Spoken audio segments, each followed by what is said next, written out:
south wind 5 to 10 miles an hour.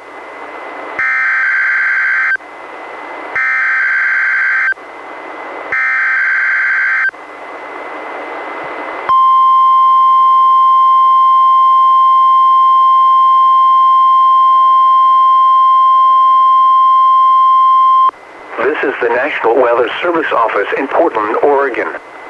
The preceding was a test of NOAA Weather Radio's warning alarm. Tests of these receivers are normally conducted every Wednesday between 11 a.m. and noon.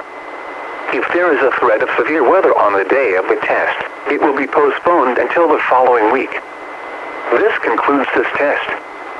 We now return to our regular programming.